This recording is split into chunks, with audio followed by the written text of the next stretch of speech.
What's up, fight fans? This is Kurt DeVille with Counterpunch Boxing News, and I have some new news concerning Anthony Joshua.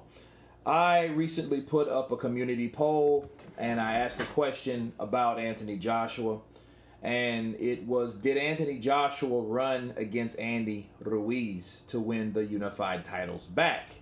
And out of 1,900 votes, 27% said yes, and 73% said no. Okay, so we're gonna do a little Q&A before I give my final counterpunch on that.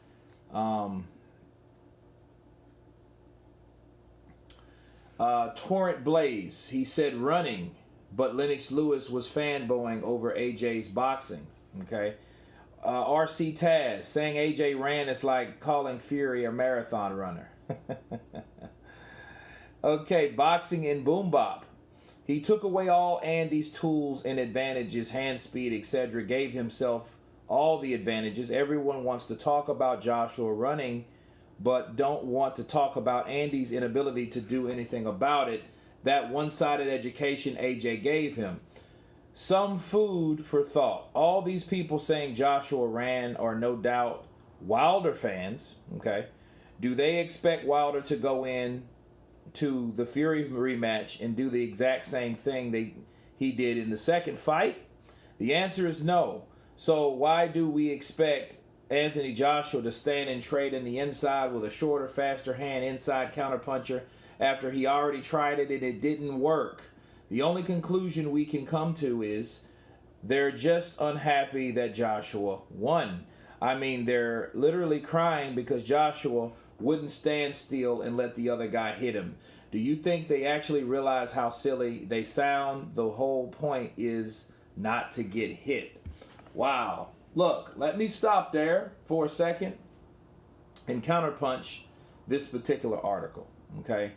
Now, I don't have any arguments that the people that think Joshua ran and expected Joshua to fight a different way against Andy Ruiz were Wilder fans, because Deontay Wilder himself made a comment about Anthony Joshua and how he did ran, and he had like a Klitschko-like jab and grab, if you guys can remember how he explained it, you know, how he worded it. He said he did the classic Klitschko style. Okay, now I don't want to rehash the Klitschko and Wilder. I'm not going there. But we all know about that. However, we have a guy that went toe-to-toe with a shorter guy, and he lost. And then we have a guy that's saying that he fought like he was scared, or he fought like he was running. Okay? Well, I like the question that he asked, like, what do you think that Deontay Wilder's going to do in the second fight? Okay? Will he go in doing the same thing that he did? Will he go in only relying on the right hand? So it's a question you ask yourself. Will he make adjustments to stop what happened in the rematch? You know, continue on in the third fight. Okay, will he stop that? Will he adjust? Can he do that? That's the question. So expecting Joshua to fight that way was just putting the victory right back into Andy Ruiz's hands. Because Andy knew exactly what to do at times when Anthony Joshua stood still. And even in that fight, when Anthony Joshua did take a step back, Ruiz couldn't hit him. With the height that he had, with the reach that he had, even though when he launched up with a right hand, he would miss that hole, okay? And he would miss the target, and he couldn't do what he probably could have done if Joshua didn't have enough instinctiveness to jump back. Now, let me go on. He says, if the casuals are saying AJ ran, then Fury is the king of running. Okay, that's a similar one. Lafez, you cannot win 11 rounds running away. In fact, you cannot win a fight running away at all. AJ won. In the first fight, he was accused of being robotic. In the second fight, he's accused of running. Moral of the story, just do you. Wow, okay. That's Arinzi Anaya. That's a good counterpunch. And let me stop there. Floyd Mayweather, you know, he's been blasted for the defensive way he fights. And a lot of people, you know, especially fans of quote unquote Mexican style, you know, don't really like Floyd because he doesn't get hit that much. But you have to take into accountability that Floyd Mayweather is a guy that is defensively sound, but I think he solely changed the way he fought due to his brittle hands.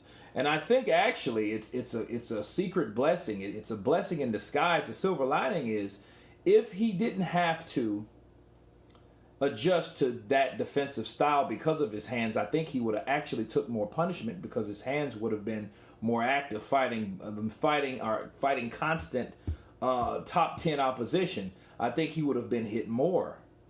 Not saying he couldn't dodge the punches, because I mean fights like in 2010 when he fought Sugar Shane Mosley, that right hand never hit him like it did in the second round again. So that was a great adjustment that he did on the fly.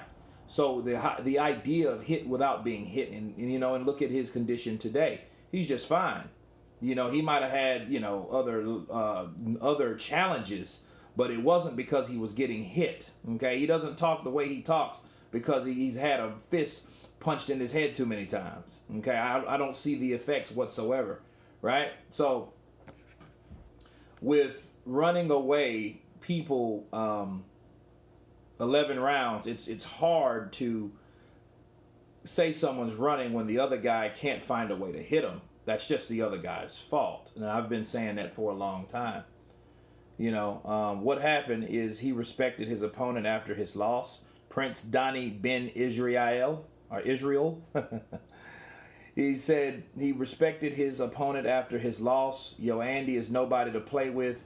If he catches you with a 3-piece or an over the back of the head counterpunch, you could be done for. Only a psychopath would try the same thing and expect a different result. He came in and performed a master class against the top 5 in my book, Heavyweight Today. And if AJ ran, then Fury and Mayweather most definitely run marathons with laughing emojis. I agree with 95% of what he said on this. Okay? The only thing that I would disagree with is I wouldn't call him a psychopath. I would call him insane, because an insane person does something over and over again and expects the different result. Okay? That's what it is. So he did the same thing. He would have been insane. Going in against Andy Ruiz, fighting fire with fire, was not going to beat Andy Ruiz that night. And I do think that Anthony Joshua respected his opponent, and I honestly think he didn't know who the hell he really was. If you're up the night before, 3 hours, looking at a fighter, you obviously haven't done your homework with that fighter. So he can say he respects fighters or anybody that gets in the ring in general, but the fighter at hand that he was coming in, I don't think that he knew much about. He didn't know much about him at all. He knew he was quick, so he probably picked that up. But he did not know that this guy could catch him with the perfect punch in the 3rd round. Okay, so he thought he was Marco Antonio Barrera versus a Junior Jones. Okay, because you guys remember the great Marco Antonio Barrera got knocked out cold, and I think he was 56-0 at that time. He lost a rematch to Junior Jones, okay? And he went on to be one of the best Mexican heavyweights ever, but he took a loss. He took an L. He took 2 L's from that guy. His 3rd loss was to Eric Morales in a great fight. And a lot of people, including myself, thought he beat El Terrible, Eric Morales. So it was one of the best fights in 2000. But anyway, back to this, I think Anthony Joshua had huge respect, or gained huge respect for Andy Ruiz because of the way he got hit. Okay, now this is what I got a counterpunch as I conclude. Okay, if you guys can remember that Anthony Joshua said about people that box 11 or 12 rounds, we got to keep it real, that he has no respect for that. Now, mind you, This was before the Andy Ruiz fight, first fight. Okay? So it's funny because let me let you guys listen here that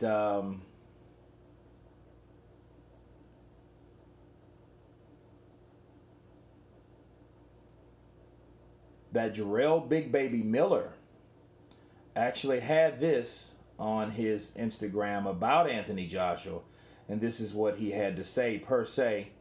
Well, this is what Anthony Joshua said, okay? So you know he's not really a big fan of Joshua, despite the similarities that they have with police brutality and, you know, and community unification and, you know, with black people. They still can't stand each other, people. That doesn't stand. When everything goes back to normal, these guys will become rivals again. Okay? I'm trying to find it. I don't see it here. Unless he took it down, which I doubt.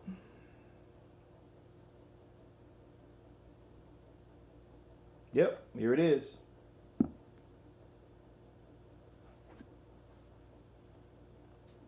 Okay, I had it. But you know, of course, good old Instagram, they are really good about, you hit a button, then there you go. Alright, let's see. I had it. Here we go. It moved. Klitschko fight Fury in his face, at least. Nah. Boxed 12 rounds and ran.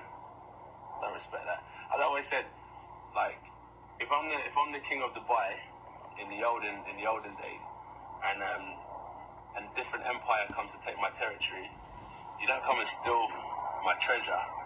That's what Fury done. I think he stole the belts from Klitschko in a sense. Like, he just boxed and moved. I know it's the art of boxing, but I always said that you come to slay the king. You look him in his face, you know, and you take what's his. Those are the words of Anthony Joshua, people. Now, mind you, this was he posted this December 8th, but this interview wasn't December 8th. And Anthony Joshua has to get counterpunched because of what he said. He said you can't win a fight boxing and moving for 11, 12 rounds. He called that himself running. Okay, so we have to keep it real on how Joshua used to look at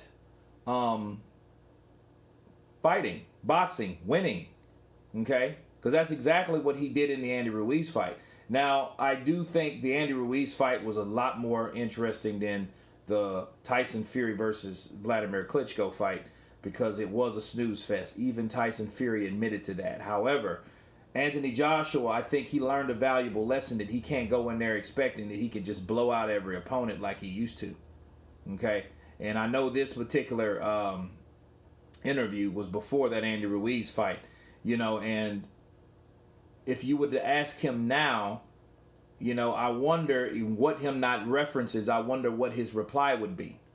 You know, because this interview clearly states that he looks at himself looked at someone that boxes like Tyson Fury did, like he did, boxing 11 and 12 rounds as a runner. So it's one of those things you got to counterpunch because, you know, of course it's coming from Jarrell Big Baby Miller. But of course, Miller, you know, he's butthurt because that should have been him. Right? He trained for Miller, he didn't train for Andy Ruiz. Right? He's like 4 inches taller than Andy Ruiz. Andy Ruiz is about 6 foot, people. He's not 6'2". I'm 6'2". And I got him 2 feet. Jarrell Miller, he might be 6'3", 6'4". It depends. You know, a lot of fighters are billed a certain height, and who knows they're really that height. But Jarrell Miller's a lot taller than Andy Ruiz. That's my point. And I think that, you know, of course, he was the one that was sick after the defeat of Anthony Joshua because that could have been him in Madison Square Garden and that could have made his name for himself. Then he got a different payday because he would have had no problems going to the UK. It wouldn't have been in Dubai, or not Dubai, but Saudi Arabia at all. You know, so, but back to Joshua, I feel that Joshua didn't respect a boxing game before. I think Andy Ruiz made a believer out of him and made him a boxer, made him change his style, made him look and respect Andy Ruiz because he can't do what he did with other fighters. This isn't a Dillian White, a taller fighter, or a Vladimir Klitschko, taller fighter. This guy is an inside counterpuncher, short, quick, throwing combinations. So, yeah, he had to respect it. So, I think Anthony Joshua learned a lesson. But for the guys that participated in, or the people, should I say, that participated in the comment in the community, I appreciate you guys leaving your comments below. You guys tell me what you think about this Q&A. Of course, please subscribe. And you guys been Counterpunch. Peace.